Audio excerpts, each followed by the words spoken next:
Alright, so I'm replacing the water pump on this truck. And I'm not going to do a video on the water pump replacement. With my current camera gear, I'm not going to be able to get a great video. But I do want to give you guys a quick tip. This is something that apparently not a lot of people know to do.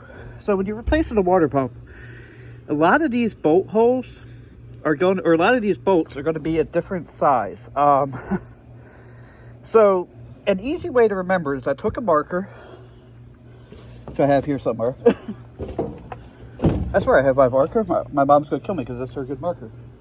And I traced around the water pump. Then I took the gasket and I marked all the bolt holes. And I took a knife and... So let's just pretend that this little Allen key is a bolt. I take this bolt out of the water pump on the truck. I slide that on here. And now I know where these bolts go. It's a very simple tip. And I hope somebody gets use out of it. And yeah, that's pretty much it. Thank you for watching. Have a blessed day. Don't forget to like, comment, and subscribe.